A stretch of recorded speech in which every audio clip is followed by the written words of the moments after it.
Hey friend, have you ever looked around and realized that the friendships that once felt so close just don't fit anymore? It's not that there was a big fight, there wasn't even a falling out or a dramatic moment you could point to and say, that's when it ended. It's just that life changed. You changed. The conversations that used to flow so easily now feel a little forced, like you're both trying to find common ground that used to just exist. The connection that once brought you so much joy now leaves you feeling drained or even empty. And somewhere deep inside, in the quiet place where you're most honest with yourself, you know it's time to let go. But knowing doesn't make it easier, does it? Today we're talking about something that doesn't get discussed nearly enough. What happens when friendships shift? How to grieve the old ones without guilt, how to make space for new ones without fear, and how to trust that God still weaves purpose through every relationship, even the ones that fade. Because here's what I've learned: sometimes the friendships that don't last are making room for the ones that will. Welcome to Graceful Growth in Midlife. I'm Teresa, and we're talking about faith, health, and purpose at this point in life. And if I'm honest, I'm figuring this out right along with you. This podcast isn't about perfect answers or expert advice. It's not about me telling you I've got it all together, because I definitely don't. This is about real conversations that help us grow one messy, beautiful, imperfect step at a time. So before we dive into today's episode, I want to invite you into something special. This December, which is available now, I'm offering a free companion guide called The Season of Light, Finding Peace, Purpose, and Renewal in God's Presence. What if this year, instead of rushing through the holidays, you paused to prepare your heart? Instead of adding more to your plate, you made space that truly matters. This guide will help you slow down, reflect, and rediscover the wonder of Christ's coming. Not just in December, but in every ordinary moment of your life. See the links below to get your free copy. Okay, so today's topic. This one's tender. This one might hit close to home for some of you. Because no one really talks about how friendships can shift in midlife, do they? We talk about marriages changing. We talk about our kids growing up and relationships evolving there. We even talk about career transitions and identity shifts. But friendships? That's a quiet grief that most of us carry alone. How the people who used to know you best can suddenly feel like strangers. How someone who was once your first call can slowly become someone you haven't spoken to in months. How it's possible to love someone deeply, to have years of history together, and still know that your paths are leading in different directions now. I want you to know something. If you're feeling this right now, you're not alone, and you're not doing anything wrong.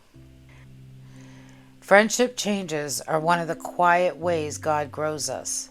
Not to leave us lonely, though it can feel that way sometimes, but to lead us closer to the people and places that match who we are becoming. So today we're going to talk honestly about this, about seasons of friendship, about when to hold on and when to let go, about grieving well and opening up to new connections, and about the one friend who never drifts, never changes, and never leaves. Before we dive in, I want to remind you that you can find the full written version of this episode on thegracefulgrowth.com on the blog. If something resonates today and you want to come back to it or share it with someone, it's there waiting for you. All right, let's dig into this. Let me start by saying something that might bring you some relief. Just like nature has seasons, so does friendship. Some friends are meant to walk with you for a lifetime. Those are the rare ones, the soul friends who know all your stories and still choose to stay. The ones you can go months without talking to and pick right back up like no time has passed. But others are there for a reason or a season. for a specific chapter that shapes who you are. They serve a purpose, a beautiful, important purpose, but the purpose has a time frame. And when the season ends, it doesn't mean the friendship failed. It means it fulfilled what it was meant to do. The Bible actually shows us this pattern. Even Jesus had circles of friendship. He loved the multitudes. He taught them, fed them, healed them. He walked closely with the 12 disciples, sharing life with them daily, teaching them, preparing them for ministry. And then within those 12, he had 3, Peter, James, and John, who he had brought into his most intimate moments.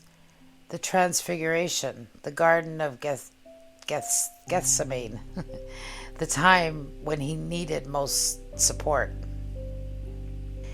And even within those circles, the relationships weren't all the same. John was the disciple Jesus loved, the one who leaned on his chest at the Last Supper. The relationship was different, closer, more intimate. So if Jesus himself had different levels and seasons of friendship, why do we feel guilty when our friendships shift? Why do we carry shame when a friend who was once close starts to feel distance? Why do we beat ourselves up when we realize that the friendship that sustained us in one season doesn't fit the next? Sometimes God uses friendships to teach us a lesson we couldn't learn alone.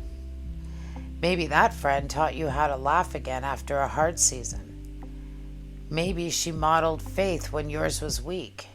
Maybe he challenged you to grow in ways no one else could. Those lessons are gifts, and when the lessons are complete, when the season has served its purpose, God sometimes gently releases those friendships. Not because they weren't valuable, but because their purpose was fulfilled. Ecclesiastes 3 verse 1 says, "To everything there is a season, a time for every purpose under heaven." That includes friendships. There's a time to plant and a time to uproot, a time to gather and a time to scatter, a time to embrace and a time to refrain from embracing. Some friendships are planted for a lifetime, others are planted for a season, and both are exactly what they're meant to be. But here's what I know, even when you understand that intellectually, it still hurts. Especially when that person was once part of your daily rhythm. The one you texted first thing in the morning, the one you called during every crisis, the one who knew your whole story. And then suddenly there's silence, or distance, or just a shift that you can't quite name, but you definitely feel. And silence can feel like loss. Distance can feel like rejection, even when it's not. So if you're in that space right now, if you're feeling the ache of a friendship that's changing, I want you to know that ache is valid. The grief is real, and you don't have to pretend it doesn't hurt just because there wasn't a dramatic ending. Sometimes the quietest losses are the ones we feel most deeply. So let's talk about something that I think needs to be named: the grief of friendship endings. When we lose a friend to death, we have rituals. We have funerals and memorial services and socially accepted ways to mourn. People bring meals, they send cards, they acknowledge the loss. But when we lose a friend to distance, to drift, to differences in values or life direction, we don't know how to mourn it. There's no casseroles, no sympathy card, no acknowledgement that something significant has ended. So we downplay it. We tell ourselves, it's no big deal. We brush it off. We just drifted apart. We're both busy. Life happens. But it is a big deal. Because connection matters, shared history matters. Your laughter together, you cried together, you prayed together, maybe even walked through the hardest seasons of life together. You knew each other's kids' names, you celebrated birthdays, you showed up at the hospital rooms, and at graduations, and during divorces and job losses. Those memories live in your heart. They shaped who you are. And when the connection changes, when that friendship fades, it leaves a space, an empty place where the person used to be. And you are allowed to grieve that. you're allowed to feel the loss without guilt. You can miss who you were to each other. You can grieve the version of yourself that existed in that friendship. You can feel sad about the future moments you won't share. And you can also, at the very same time, bless where they are now. You can release them with love. You can pray for their good and trust that God has a purpose in their distance. Both things can coexist, grief and release, sadness and acceptance, missing them and letting them go.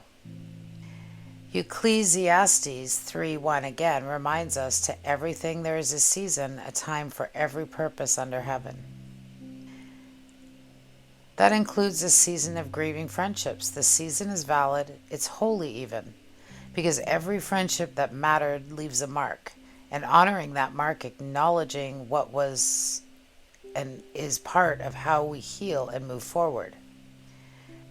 Sometimes I think we cling to friendships past their season because we're afraid that letting go means we're losing the good memories, afraid that if we release the relationship, we're somehow saying it didn't matter. But that's not true. You can carry the lessons without holding on to the friendship. You can remember the good times without needing the friendship to continue. You can honor what was without trying to force what's no longer there. In fact, sometimes holding on too tightly is what creates the bitterness and resentment, because you're trying to keep alive something that's already changed, and that creates disappointment, frustration, hurt. But when you let go with grace, when you bless what was and release what is, you create space for something new. New friendships, new connections, new relationships that fit who you're becoming now, not who you were then. And here's something I've learned: God wastes nothing. Even the friendships that end too soon, even the ones that hurt when they fade, even the ones you wish had lasted forever, He uses all of it. The lessons you learned, the ways you grew, the parts of yourself that were shaped by that connection. None of it is wasted. So you can let go without bitterness, you can release without resentment, and you can trust that what was meant to stay will stay, and what was meant to go has served its purpose. And that, my friend, is how we grieve well. With honesty and with grace, with trust that God was still writing the story, even in the endings. All right, this next part might be a little uncomfortable for some of you, but I think it needs to be said. Sometimes friendships change not because of conflict or distance or life circumstances. Sometimes they change because of growth. You're not the same woman you were 10 years ago. You're not even the same woman you were 5 years ago. You've healed from things you've thought you'd never survive. You've changed your values. You've deepened your faith. You've set some boundaries. You've learned what peace feels like, and you're not willing to sacrifice it anymore. And maybe the people you used to connect with aren't walking in the same direction. Maybe they're still operating from the same mindset that they had years ago. Maybe they haven't done the inner work. Maybe their conversations still revolve around gossip or negativity or drama. And you realize that doesn't fit anymore. Not because they're bad people, but because you're growing in a different direction. And here's what I want you to hear. That's okay. Growth will always create distance from what no longer aligns. That's not mean. That's not even selfish. That's not you thinking you're better than anyone else. That's wisdom. Proverbs 13 verse 20 says this: "Walk with the wise and become wise, for a companion of fools suffers harm." Now that might sound harsh, but it's not an insult, it's an invitation. It's an invitation to be intentional about who you surround yourself with, to pay attention to who's influencing you, to recognize that the people in your inner circle shape who you are becoming. If your faith is growing deeper, your circle might get smaller, because not everyone wants to go deep.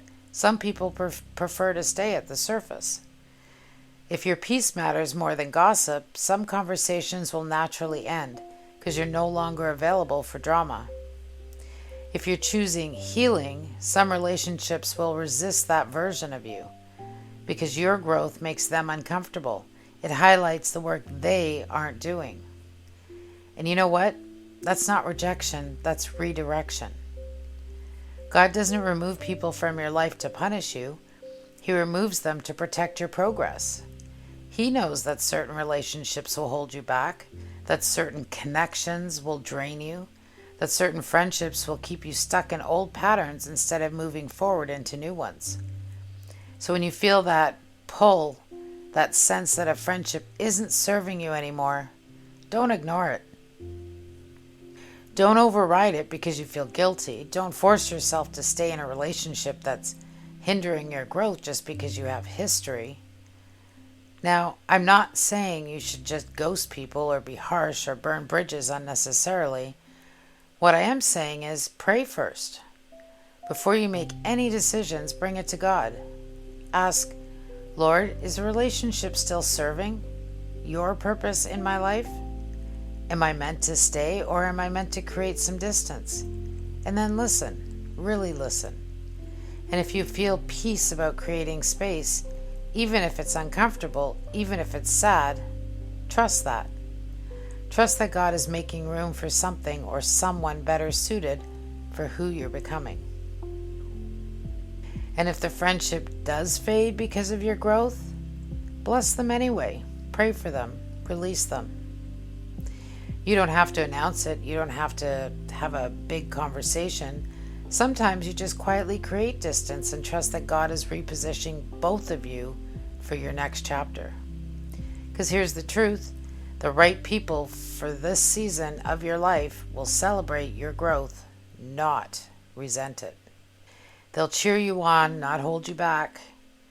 They'll meet you where you are, not where you used to be. And when you find those people, hold on to them, nurture those connections, because they are a gift. Okay, so we've talked about letting go, we've talked about grief and growth and creating distance when needed. But what about the other side? What about building new connections? Because I think one of the lies we believe in midlife is this: deep friendships only happen when you're young. The window has closed. It's too late to make new friends. But that's simply not true. The truth is, some of your most meaningful relationships may still be ahead of you. In fact, midlife can actually be the perfect time for authentic friendships because you know who you are now. You know what drains you and you know what feels life-giving. You're not trying to impress anyone. You're not performing. You're not pretending to be someone you're not just to fit in. You're comfortable in your own skin, and that clarity, that self-awareness is the perfect soil for a real connection to grow. Now, I'll be honest, making new friends in midlife takes effort. It's not like college where you're thrown together in dorms and classes and everyone's the same age and stage of life. In midlife, everyone's busy. Everyone has their own established circles, and it can feel really vulnerable to put yourself out there. But guess what? You don't need a crowd. You just need a few souls who see you as you and love you right where you are. So where do you start? Well, first, be intentional. Friendships doesn't just happen by accident in midlife. You have to create opportunities or connections. Join a Bible study. Volunteer somewhere that aligns with your values. Maybe take a class or show up at church events. Put yourself in spaces where you'll meet people who share your interests or your faith. Second, be the one to reach out first. Don't wait for someone else to make the first move. Ask someone for coffee. Invite a neighbor over. Send that text. Make the effort.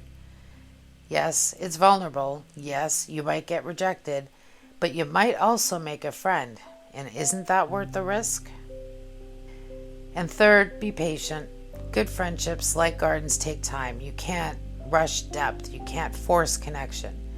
But when you meet people who feel safe, curious, and kind, nurture those connections slowly. Invest in them. Show up consistently. Let trust build over time. And listen, I know some of you are thinking, But what if they don't like me? What if I'm too much or not enough? What if I'm awkward or say the wrong thing? Friends, the right people will like you. The right people will appreciate your authenticity. The right people will see your quirks and think, yes, she's my people. And the ones who don't, they weren't meant for your circle anyway. So take the risk. Step out.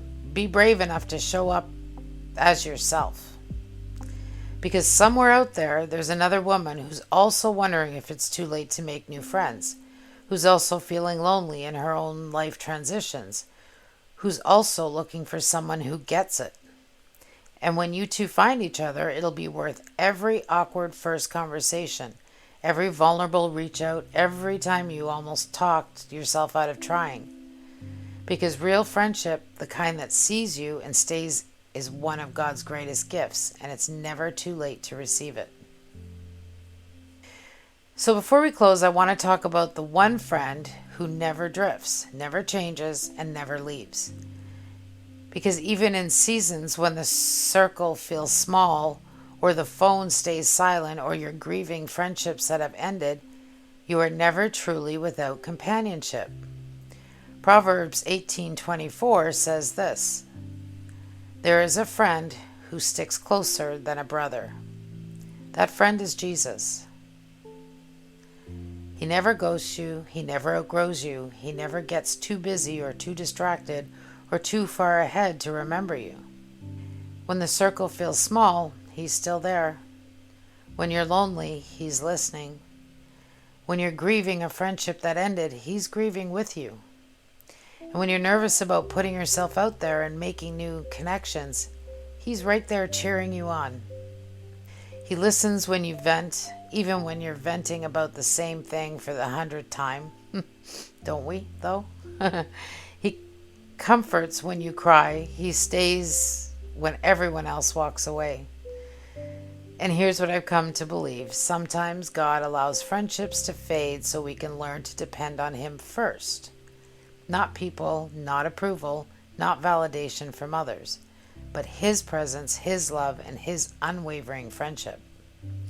Because when you build your life from that foundation, when your primary source of connection is with God, the friendships that come next are rooted in peace, not pressure. You're not desperately clinging to people because you need them to complete you. You're inviting them into a life that's already full because God has filled it. You're not looking for someone who's to save you or fix you or validate you. You're looking for companions to walk alongside you in the journey God has sent you on. And that changes everything. It means you can let friendships breathe. You can give people space to be imperfect. You can release the ones that no longer fit without destroying you. Because your identity isn't wrapped up in who's in your circle. Your worth isn't determined by how many friends you have. Your identity is in Christ. Your worth is established by him, and that foundation is unshakable.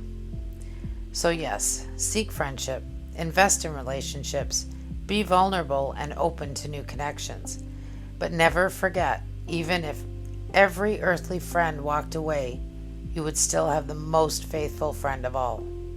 The one who knows you fully and loves you completely. The one who will never leave you or forsake you.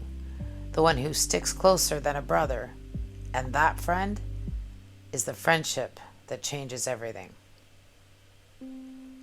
Okay, so today's challenge is kind of something practical to do this week. So I want you to take some time, maybe with your journal, maybe just in quiet reflection, and think about your current friendships. Ask yourself these questions. Which relationships bring me peace? Which ones energize me, encourage me, and make me feel seen and loved? Which ones feel heavy or forced? Which ones leave you drained, anxious, or like you're performing instead of just being? Which ones might God be asking you to release?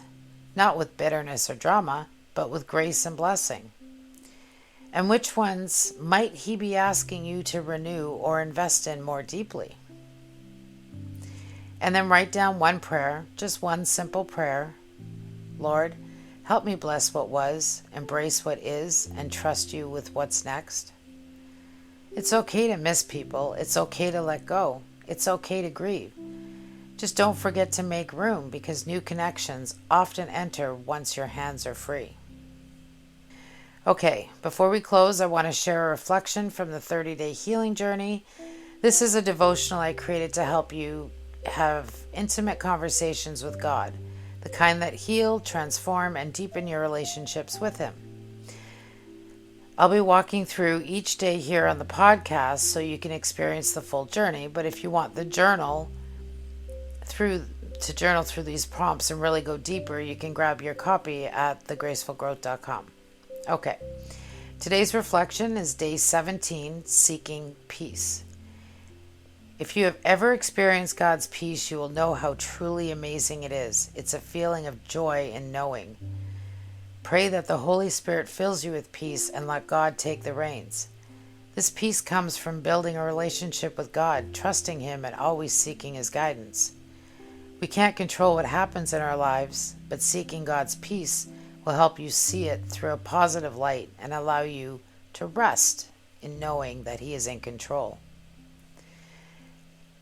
Today's verse is from John 14, verse 27. Peace I leave with you, my peace I give you. I do not give to you as the world gives.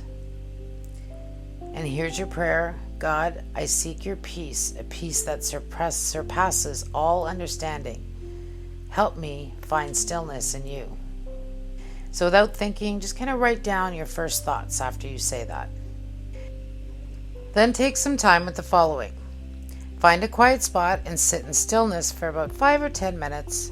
Ask the Holy Spirit to show you what this peace feels like and how you can walk into this peace every day. Listen and write down anything you experience during this quiet time.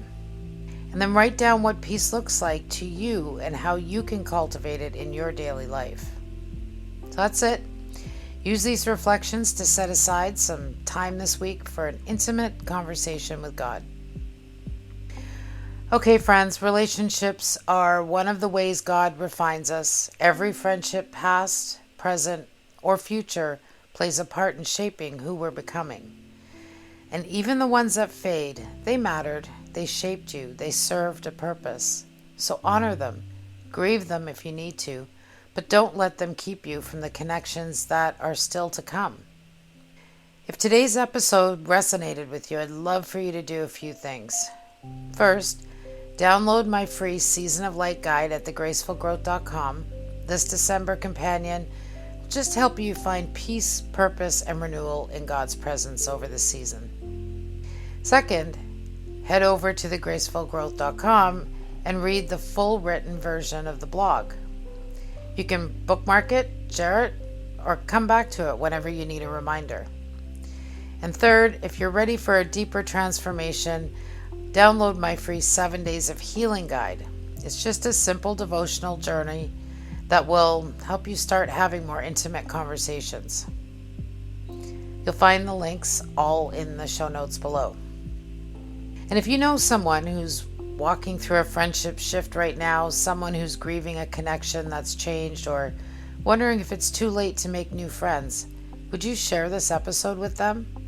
Sometimes the best way to honor a friendship is by passing along encouragement that brings peace. Thank you so much for watching and being here today, listening, I guess. I know this was a tender topic, but I hope it brought you some comfort, some clarity, and maybe some courage to embrace this season exactly as it is. Until next time, remember, friendships that fade make space for the ones that will last. And through every season, you already have the most beautiful friend of all. Next time, we're talking about when your kids don't need you, but you still need to be needed. Pretty sure this is a huge one for some of us.